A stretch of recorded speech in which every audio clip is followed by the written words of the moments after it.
오늘 본문은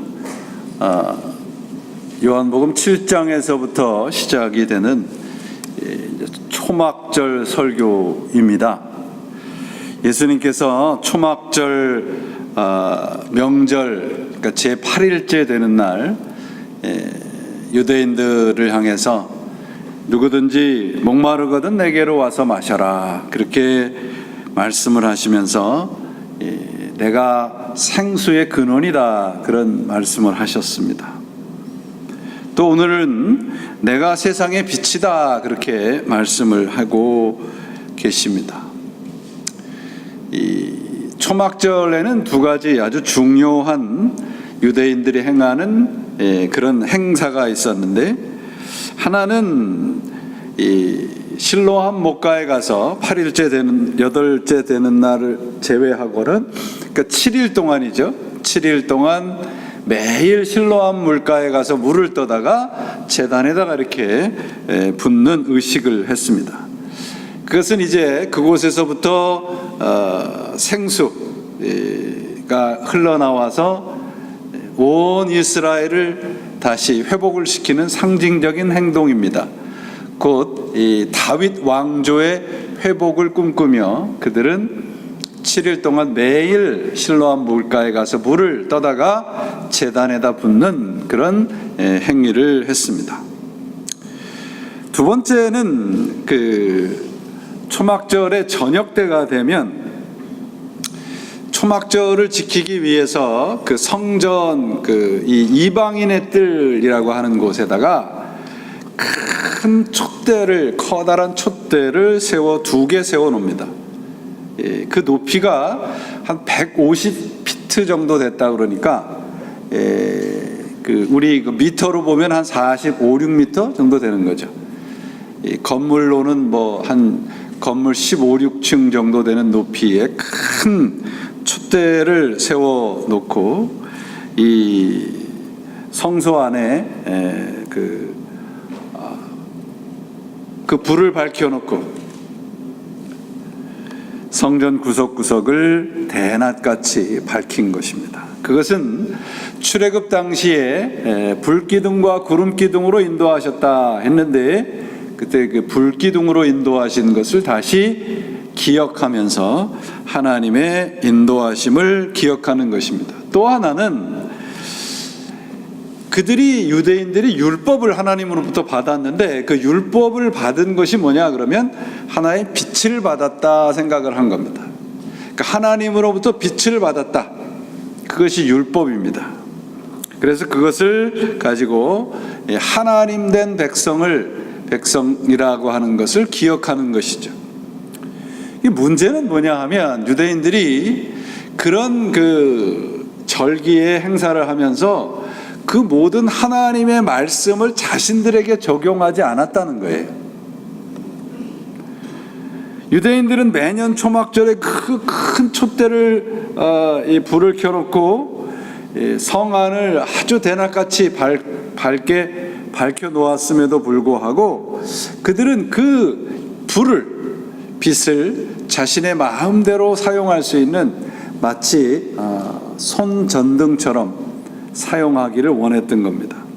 그래서 자기 자신한테는 비추지 않고 남에게 비추어서 율법으로 정죄하고 비난하는 것이라, 그런 행동을 했던 것입니다.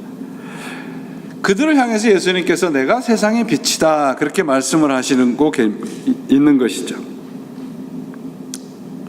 세상의 빛이라는 이 말씀은 진정한 빛은 하나님으로부터 온다는 것으로 말씀을 하고 있는 것이고요. 예수 그리스도만이 진정한 빛이다. 그러면 예수 그리스도가 이 세상의 진정한 유일한 빛이라고 하는 증거가 뭐냐 그러면, 오늘 본문을 근거로 해서 보면 남을 판단하지 않는 거예요.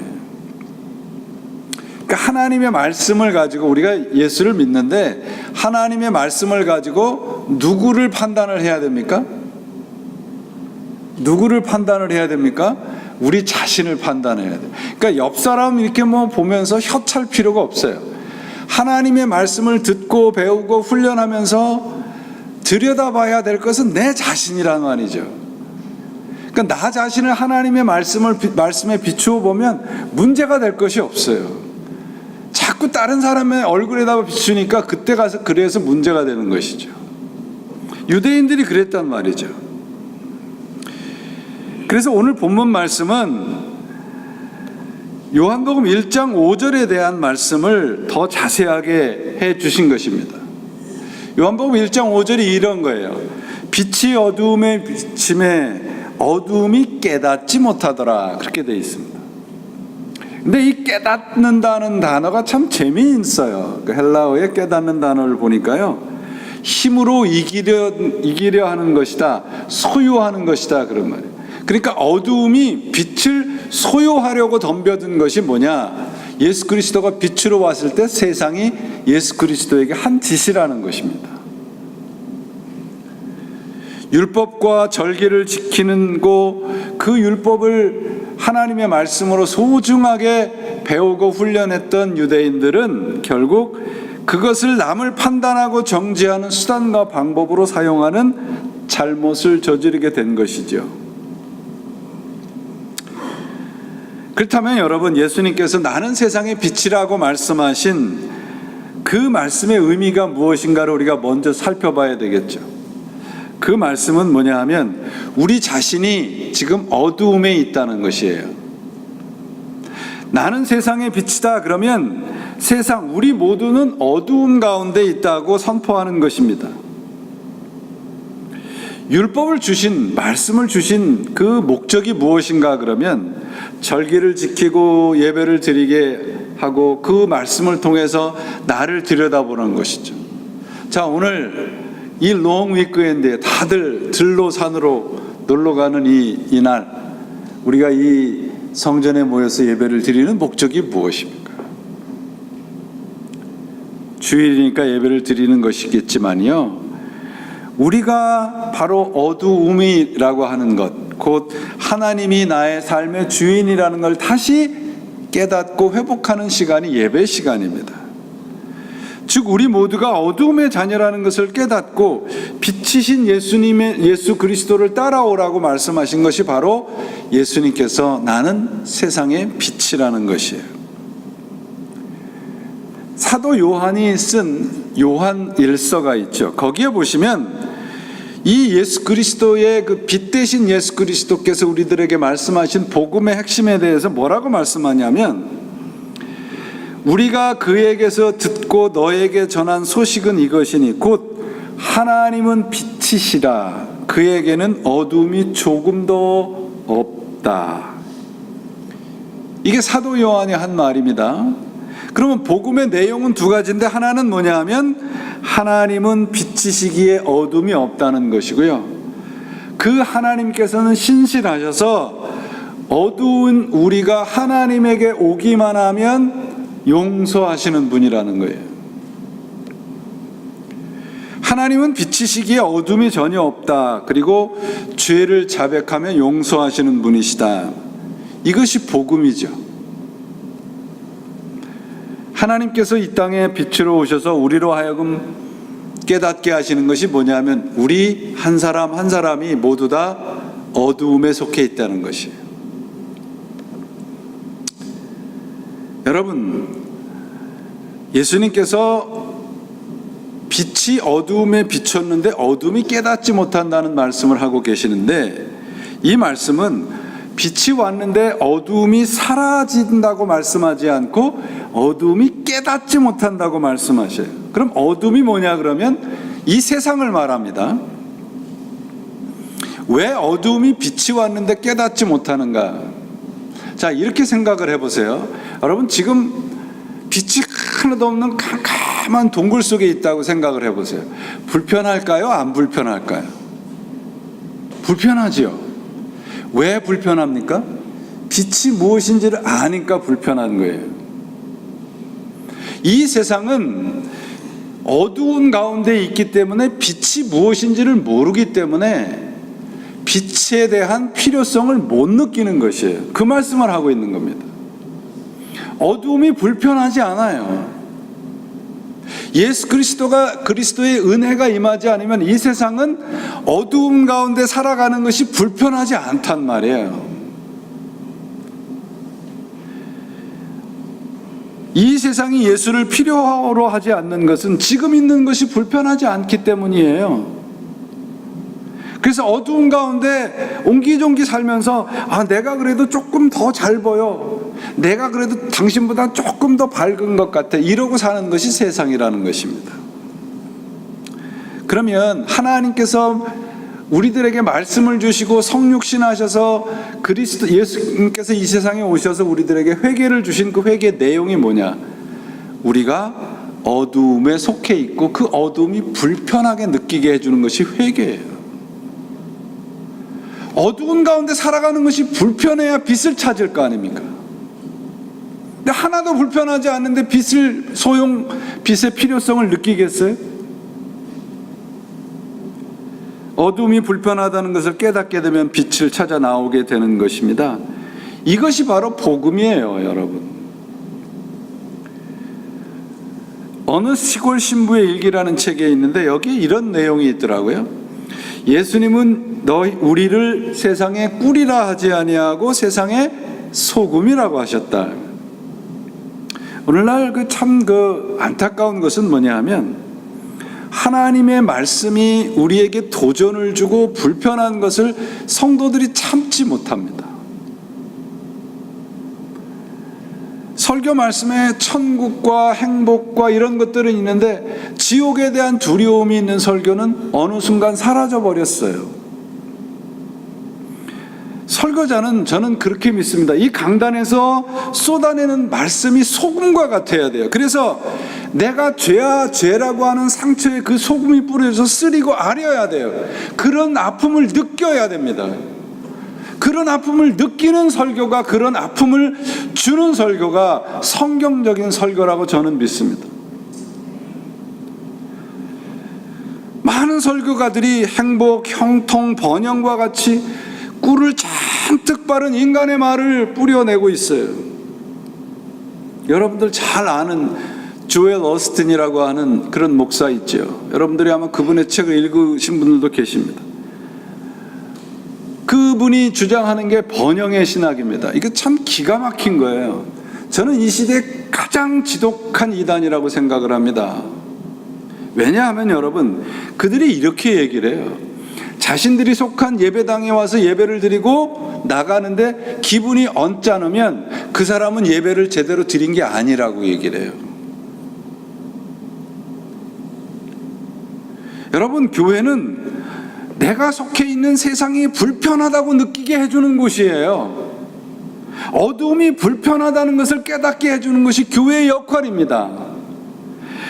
세상은, 여러분, 예수님께서는 이 세상을 변화시키기 위해서 오신 게 아니라 우리 한 사람 한 사람을 주님의 자녀로 변화시키기 위해서 오신 거예요.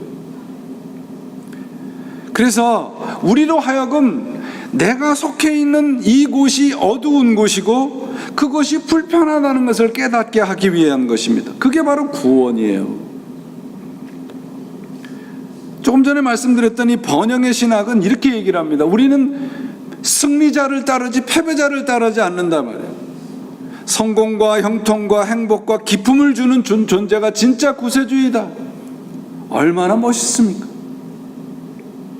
십자가를 지신 예수는 패배자라는 거예요. 더 기가 막힌 건 이렇게 얘기를 합니다. 나에게 풍요와 번영을 가져다 주지 않는 복음은 거부한다. 그러면서 이렇게 얘기를 하는 거예요. 예수님께서 구원을 하셨는데 그 구원에는 물질적인 가난이라고 하는 죄까지도 해결해 주는 구원이다라고 얘기를 합니다. 성경 어디에 이런 게 있어요? 그런데 수많은 사람들이 거기 가서 예배를 드리고 그 메시지에 환호를 한단 말이죠. 성경은 그런 모습을 뭐라고 얘기를 합니까? 빛이 어두움에 비치되 어두움이 깨닫지 못하더라. 우리가 예수 그리스도를 믿으면서 이 세상이 어두워 보이고 예수님이 빛으로 깨달아진다면 우리는 십자가의 복음을 믿는 사람입니다. 그렇지 않다면 우리의 신앙을 다시 점검을 해 보아야 돼요. 예수님께서는 나를 따르는 자는 어두움에 다니지 아니하고 생명의 빛을 얻으리라고 말씀하고 계십니다. 우리는 예수님을 얻었어요. 어두움에 다니지 않아요. 그러면 여러분, 예수님을 얻고 어두움에 다니지 않는다는 것은 무엇인가?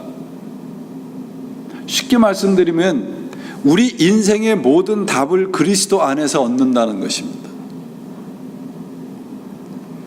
세상에서 답을 찾는 것이 아니라 예수 그리스도를 통해서 얻는 것만 진짜 복이라고 믿는 것이 예수 그리스도를 얻는 것이고 그분을 믿는 것이고 어두움에 다니지 않는 것입니다.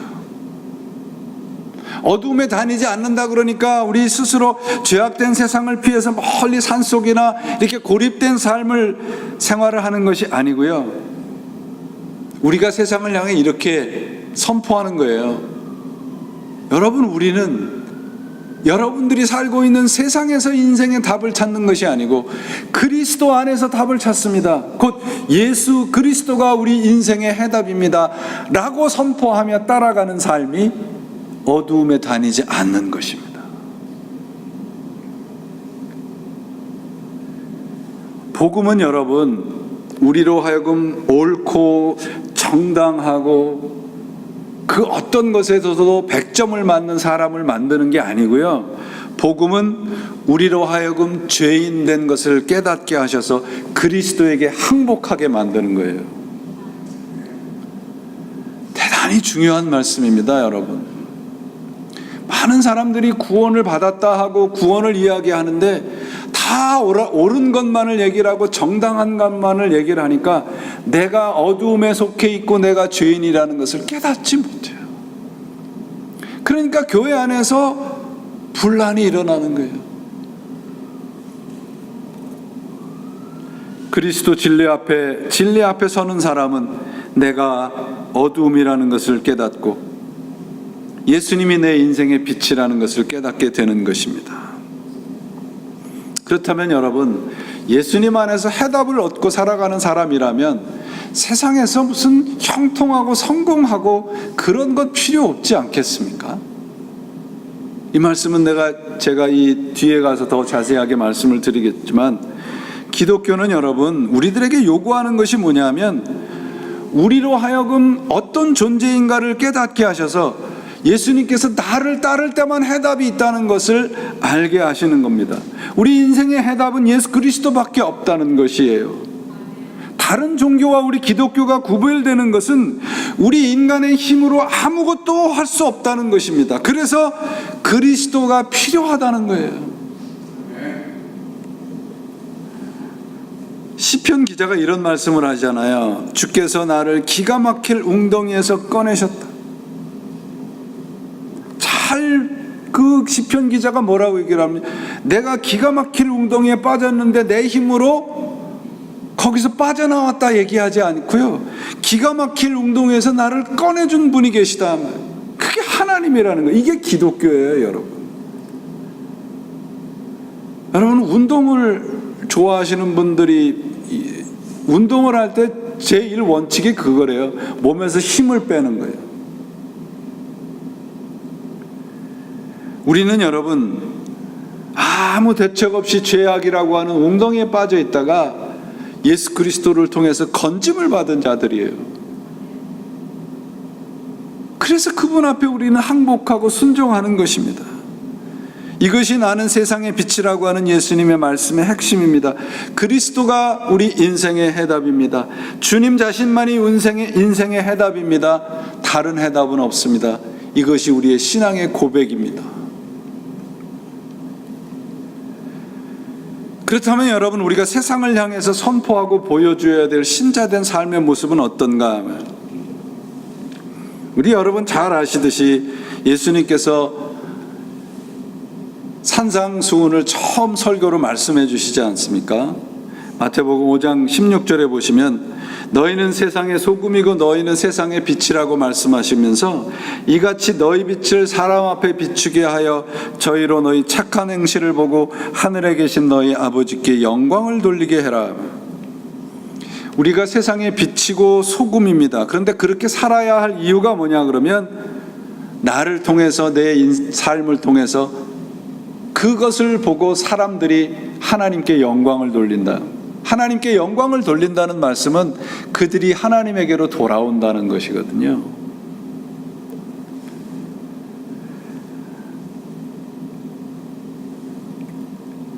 지난주에도 제가 말씀드렸던 헬무트 틸리케라고 하는 그 고백교회 목사님, 독일의 고백교회 목사님이 이렇게 얘기해요. 설교는 우리의 죄악의 상처에 소금을 뿌려 쓰리고 따갑게 만들어 주어야 한다.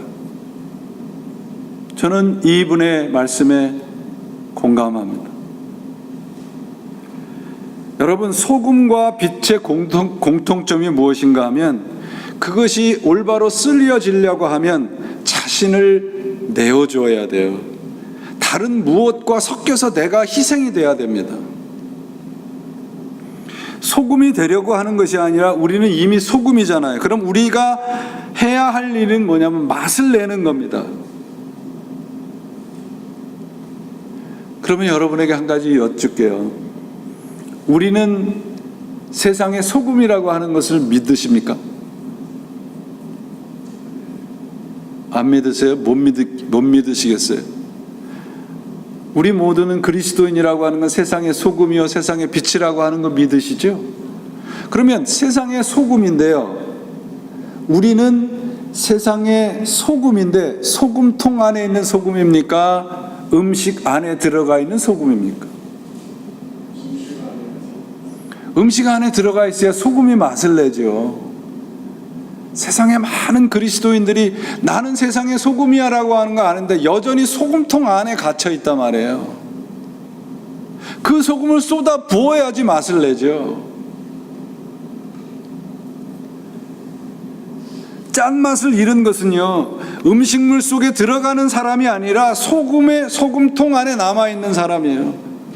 소금은 소금인데 맛을 못 내는 사람은 여전히 소금통 안에 있는 사람입니다.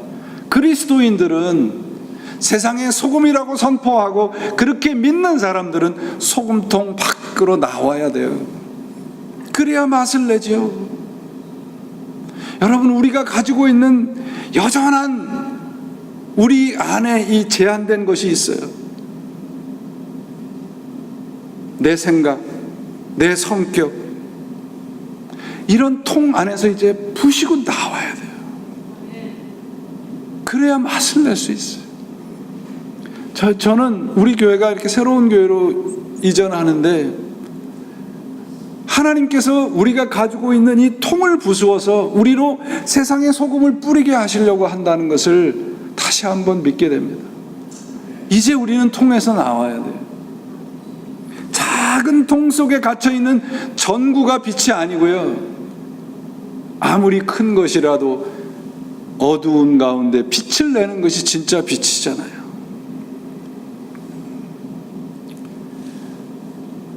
바닷물이 짜죠. 바닷물 안에 소금의 그 퍼센테이지가 몇 프로인지 아십니까? 3.5%입니다. 3.5%. 그리고 우리 작은 손에 들여있는 촛불이 어둠을 물러가게 하잖아요. 클 필요 없습니다. 커져야 되는 것도 아니고요, 힘과 능력으로 나타나야 되는 것도 아닙니다. 중요한 것은 나를 내주느냐, 소금통 밖으로 나오느냐, 작은 통 안에 갇혀있는 전구로 남아있지 않느냐, 그게 중요하다는 것입니다. 이제 우리는 소금이라는 거 알았잖아요. 이제 소금통 밖으로 나와야 됩니다. 어둠의 자리에서 일어서야 되는 것이죠. 아직도 소금통 안에 남아있는 소금으로 작은 통 속에 있는 전구처럼 남아있다면 이제 나와야 합니다. 하나님이 우리를 밖으로 쏟아 부으시기 위해서 새로운 교회로 이전하는 것을 저는 믿습니다. 이것이 부흥입니다, 여러분. 부흥은 사람이 많아지는 게 부흥이 아니고요, 부흥은 첫째로 하나님이 헌신하는 것이 부흥입니다. 둘째로 모르는 사람에게 복음의 영향력을 끼치는 게 부흥입니다. 셋째로 우리의 삶 속에서 예수 그리스도를 담고 믿음으로 사는 것입니다. 이것이 진짜 부흥입니다. 예수님께서 그 거대한 그 횃불을 밤새 비추어 놓는 사람들을 향해서 그거 빛이 아니다라고 얘기하시잖아요. 오늘날 우리의 신앙을 보고 예수님께서 뭐라고 말씀하시겠습니까? 여러분, 빛이라고 하는, 성경의 빛이라는 단어 속에는 세 가지 의미가 있는데, 첫째로 계시입니다. 밝혀주는 겁니다. 드러나게 하는 겁니다. 둘째로 구원입니다. 어둠에서 우리를 건져내시는 겁니다. 셋째로 우리를 성결케 하시는 것입니다. 주님께서 내가 세상의 빛이라 말씀하시고 나를 따르는 자는 어두움에 다니지 않는다라고 말씀하신 것은 이 세 가지 의미를 우리들에게 약속을 하신 거예요.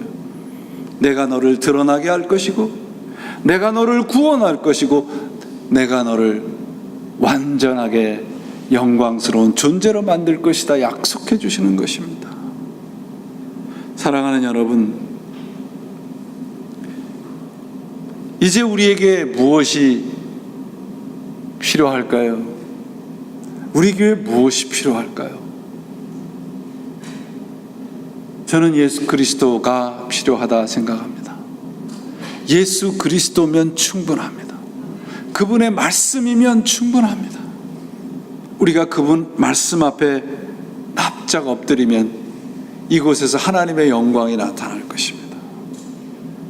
그런 교회가, 우리 교회가 되기를 바랍니다. 지난 주간 이사야서를 묵상하다가 이렇게 말씀을 하세요. 28장 5절에 보니까 그날이 오면 만군의 주님께서 친히 주님의 남은 백성에게 아름다운 면류관이 되시며 영화로운 왕관이 되실 것이라. 주님께서요, 우리가 이루어 놓고 우리가 커지고 우리가 뭔가 세상적으로 나타내 보이는 것으로 우리들에게 면류관을 씌우시는 게 아니고 주님 자신이 우리 인생의 면류관이 되어 주신다고 약속해 주시는 거예요. 얼마나 큰 축복입니까?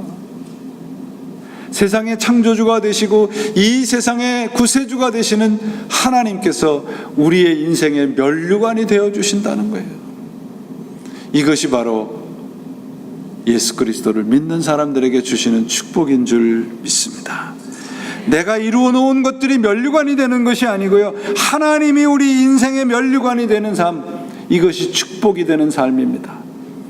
하나님이 자랑거리가 되는 인생, 하나님을 자랑거리로 만드는 인생, 그래서 하나님이 우리 인생의 면류관이 되는 축복된 인생이 여러분 모두의 인생이 되시기를 바랍니다.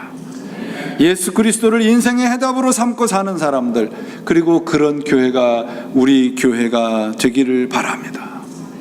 소금통에 남아있는 소금이 아니고요, 소금통에서 나와서 필요한 것에 녹아드는 일에 서슴없이 녹아드는 여러분과 우리 교회가 되기를 바라고, 우리 교회가 속해 있는 그 어떤 곳이라도, 우리 모두가 속해 있는 그 어떤 곳이라도 어둠이 몰아내고 빛으로 나타나고 진정한 맛을 내는 우리 교회와 여러분들의 삶이 되시기를 예수 그리스도 이름으로 축원을 드립니다. 기도하시겠습니다.